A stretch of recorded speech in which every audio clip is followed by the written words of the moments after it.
literally holding my phone up with 2 rocks, so we'll see if this works. So I did it. I don't know if you could ever have considered me a true travel nurse since I only ever went to South Dakota. But I'm no longer a travel nurse. No longer just an emergency room nurse. I am now a flight nurse.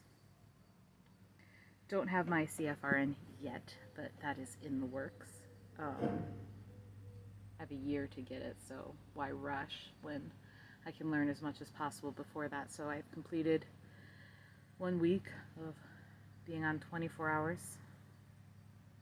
That was a learning experience within itself. I had to ask 2 of my female coworkers, how do you plan showers when you're on call 24/7 and you haven't timed out? For those of you who don't know, timeout is you have flown or worked 16 hours without a 4-hour break in the middle. So 3.5-hour break doesn't count. If that happens, you're timed out for 10 hours. Sleep, eat, shower, sleep, rest up.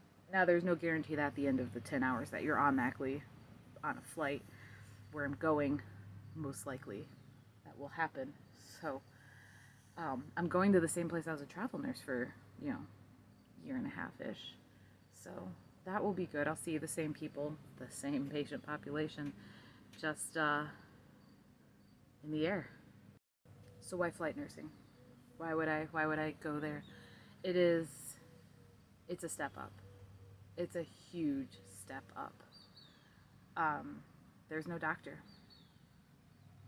I mean, you can always call the receiving physician if something happens, but if you're up in the air and you have no cell signal, then you're on your own. And it's knowing the policies, protocols, procedures, and truly how to best care for your patient. They start crumping on you and you have to intubate them. Well, you're intubating them in an aircraft, which isn't a lot of space, and it's not like you can move them into an ideal position. There is no tilting the bed. It's clipped to the airplane. There's no raising it, and no.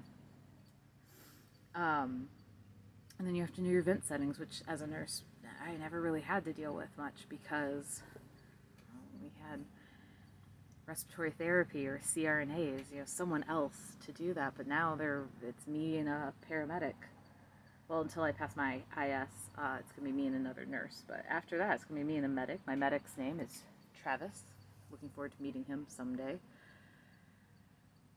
Yeah, this is an adventure for sure. And the long-term goal of going to Antarctica could happen with this because you have to be a flight nurse for 6 years to do a stint in Antarctica. So we're going to see if that happens or not. Either way, so far all my flights have been pretty chill. The patients have been stable. Everyone's been awake and alert and, sleepy, which is better than anxious and screaming because they're small airplanes and you feel the turbulence a lot more. However, the landings are a lot smoother. Like a lot smoother. But you definitely feel the turbulence a lot more. Like it pushes the plane around. It's not just bumps. There's a lot of movement. Luckily enough, though, I haven't gotten airsick at all. So I'll see if I keep you guys updated because I know I've been terrible at doing this for my 3 followers. I know at least one of my aunts watches this, so mwah, miss you all very much. Talk to everybody later.